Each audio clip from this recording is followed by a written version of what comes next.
त्या जसमाईसाला वारंवार येणाऱ्या पिठामुळे त्रसलेल्या होत्या. त्यांच्यावर आता उपचार करण्याची सुद्धा मायबाईसांना वासना उरली नव्हती. त्या बेजार झालेल्या होत्या. आता म्हणून की काय आपली ही जीवनाची यात्रा संपवावी आणि मोकळं व्हावं असं त्यांच्या त्या मनामध्ये आणि त्यांच्या त्या बुद्धीमध्ये एक विचार येतो. परंतु तो पुन्हा एक विचार करतात की तरुण दोन मुलींना सोडून आत्महत्या करणं काही योग्य नाही. म्हणून त्या पुन्हा आपल्या मनावर आपल्या दगडावर आपल्या काळजावर दगड ठेवून त्या धीर देतात आणि आपल्या मुलींना सांभाळतात. ज्यावेळी वसुमत गावातील काही यात्रेकरू द्वारावतीला निघालेले होते. द्वारावतीला निघाल्यानंतर माईबाईसांनी सुद्धा विचार केला, आता आपणही द्वारावतीला गेलं पाहिजे. असू द्या, काही होईल, तीर्थ होईल आणि एकीला पाठीशी तर एकीला पोटाशी बांधावं आणि एकदाच्या त्या नदीच्या मुख्यामध्ये त्या समुद्रामध्ये उडी टाकावी आणि आपलं हे जीवन संपवावं, आपलंही संपवावं आणि या लेकीचंही संपवावं.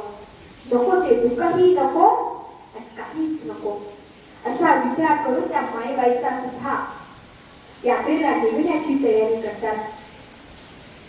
दुसऱ्या दिवशी तो प्रवास सुरू झाला. मुक्काम करत माईबाईचा आणि एकाईचा आणि जसमाईचा या तिघीही मायलेकीचे या त्या यात्रेकरून सोबत निघतात आणि तो प्रवास सुरू करतात. मुक्काम करत त्यांचा तो प्रवास पैठणला येऊन पोहोचला. पैठणला येऊन पोहोचल्यानंतर त्यांचं तीर्थस्नान झालं. नंतर माईबाईंनी विचार केला, आपण आलोच आहोत तर आपण आपल्या भाच्याला भेटून घ्यावं शेवटचं. परत कधी भेटणं होतं न होत. त्यांचे भाचे म्हणजे सारंग पंडित. माईबाईसा सारंग पंडितांकडे जातात.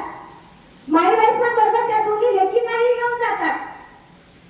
सारंग पंडित त्यांचा आदर सत्कार करतात, स्वागत करतात, खाऊ पिऊ घालतात आणि त्यांची परिस्थिती काय आहे कशी आहे विचारतात. आपल्याही घरी कोणी आलं तर आपण विचारतो ना की घरचे कसे आहेत, तुमची परिस्थिती कशी आहे, तुम्ही बरे आहोत का, विचारतो ना, विचारतो की नाही, विचारतो. त्याचप्रमाणे सारंग पंडितांनी सुद्धा विचारपूस केली.